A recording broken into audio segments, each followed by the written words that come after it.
Hi, I'm Mr. Daps, and I'm here today with Jay and Steve, and you guys have a very, very cool job. You designed some really incredible stuff, including what's behind and around us right now. Steve, could you tell us, what do we have here?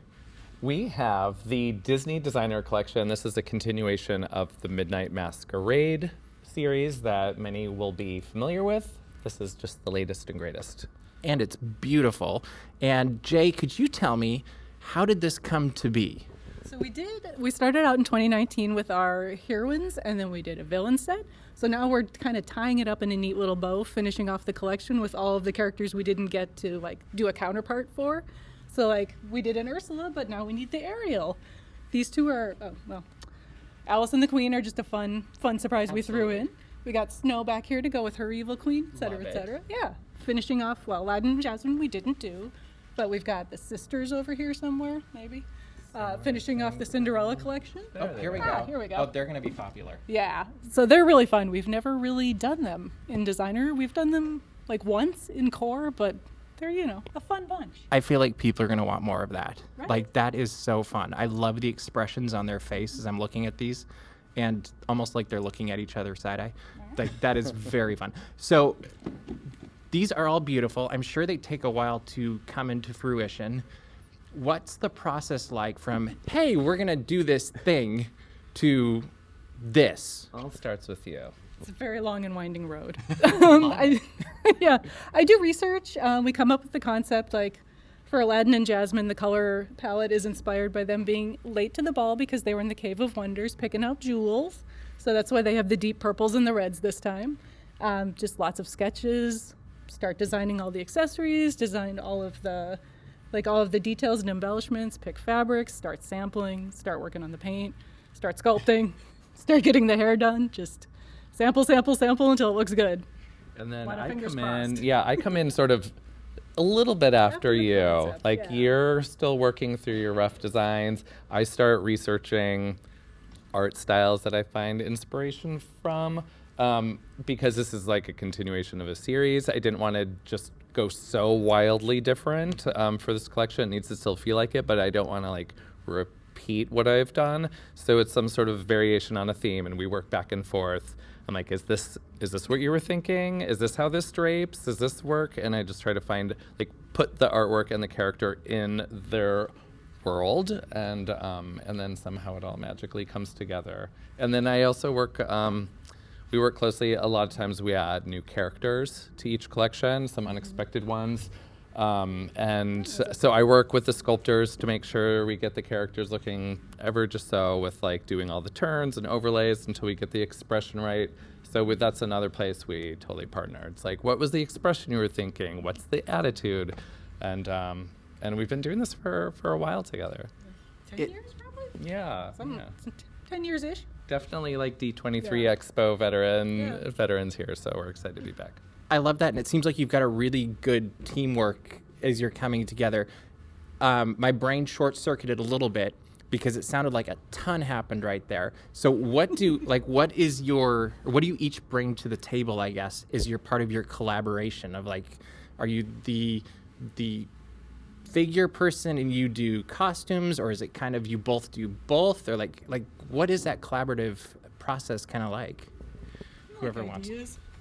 I'm the whole overall look. Kind of a theme. Yeah. Okay. I can my sketches are very rough, so I come with my sad sketches and here's my fabrics and here's what I'm thinking. Can you make it into a beautiful cool piece of art for me? Yeah, so I'm the front-facing artwork side of it, and that's I'm collaborating back and forth because I know when I'm drawing, if there's movement in the dress, I'm what fabric are you going to be using? Because I want to know in my drawing is this a fabric that would sort of blow in the wind, or how would it move? So there's a lot of back and forth, even just to settle on the artwork style, and then how the characters are represented within that. Because I know once we decided for the stepsisters that their masks weren't actually going to hide them at all. They're no, I am the beautiful artwork, and I am just framing my face as I walk in. I'm it kind of dictated what the artwork pose was going to be like for them too. I'm like, oh, I know exactly what their attitude is going to be when they come in.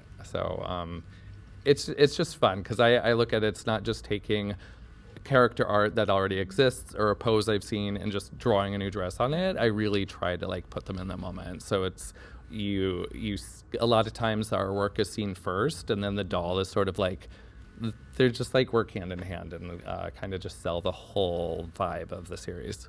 Which is awesome to hear you say, because you don't just create the dolls, you create everything that's going on around them as well. So I'm assuming you designed the packaging and the pictures on the back. What is that part of the process? And it's cool that you get to do it all. We do work with, there is a packaging team, so we Okay. work on packaging, but then a lot of times they'll ask, like, how would you picture the arc being interpreted? How would you think this? And so we'll have comments like, okay, the final fabrics are in, this background color is now, like, clashing with the dolls, so can we shift it? It's, you start to get into, like, technical stuff. I think every team, and like us, obviously, we just all want to do the best, present the best, our best foot forward for each collection and get the fans excited about it. So we're just in communication the whole way through.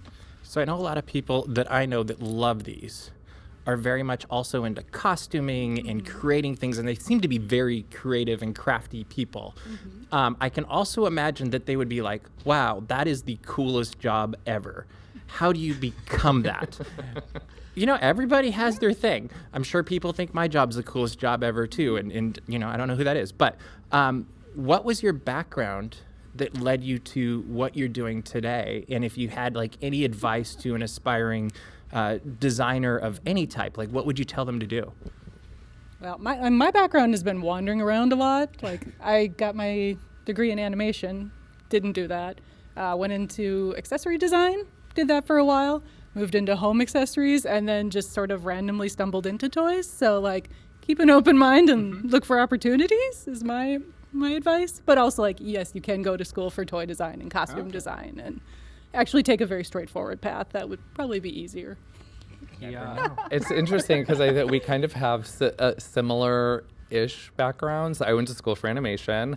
I actually worked in animation. I've been with the company 30 years, so I think the thing that I learned as an artist or designer for the company is to be open to opportunity. I didn't go to school for toy design. I didn't know I'd be doing product design. I also do a lot of the ornaments and collectible figs and all that, in addition to like providing artwork for this amazing series. And I think when I was just looking for a way to stay with the company as an artist and drawing every day, all of a sudden product design came up. I'm like, yeah, like it's either I didn't say no just because I didn't go to school for that. It seemed like an interesting opportunity, and I've now been doing product design for almost 20 years. Wow. And I still am challenged every day by it, and there's always something new coming, and we work on so many seasons all at the same time that it keeps you on your toes as an artist, but it is not the traditional going to school for product design path. So I know when I started, it was not something that even on my radar. So if someone had asked me if this was what I would be doing this many years later, I would have thought they were crazy. But when I look back at my career, like every stage that I went through makes so much sense. And it's like, oh, I'm doing exactly what I'm supposed to be doing. So am I hearing correctly? Pursue the passion and don't get stuck on the actual place. Yeah. yes. Something that you love doing, and like, how can you keep doing something you really enjoy? Like, just look for any opportunities. I love that. Now, one more thing that's very important. You have a bunch of dolls behind you. Which one's each of your favorite and why? I don't. Okay, I see. didn't warn you, I'm sorry. I think, this is on the spot. I think my two favorites are right back here. Okay. Gaston and Queen of Hearts. I just, I don't know, personally, I love them. I know Gaston was unexpected for a lot of people.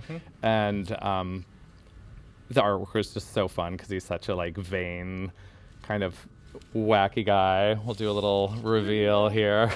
So, and same with Queen of Hearts. I just, like, was totally obsessed. Another little reveal. She's like, I am late to the ball, but I'm just going to barge right in. So, And the dress designs that Jay came up with were just so incredible. I just, as an artist, am always inspired by what she does. So it's fun to then see them come to life in a different way. I love seeing the stories that each of these have too, that you don't normally just, at least I don't normally think like, oh yeah, there's a story of, Gaston in a box. But, all right, your favorite. Yes. I do love the Gaston. Okay. I love a villain. Villains are my favorite. So working on him was fun just because it's so different and so, out of the box for us. And probably, who else? I mean, these ladies were fun too, obviously. They're so silly and so goofy, and that's very much my vibe, so. And their expressions really jump out at me as The well. faces. Yeah. Yeah, So those are fun to work on. That's like, we have a sculptor that we work with, and then I always check. I'm like, what are they going to be doing? And so I'll do the drawings that'll eventually become the sculpts, and then it's just so fun to see them come to life, like from the page, and then what Jay's wanting.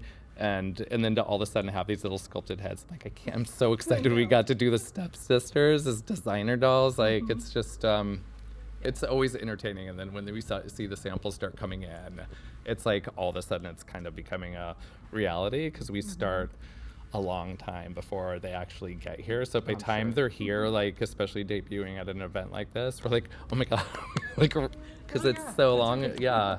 But it's worth it to see it all come together and see people be so excited. And they are beautiful. Thank you so much for your time. If you would like more information or to get your own any of these from the collection, go to disneystore.com on August 12th or beyond. It'll be available then.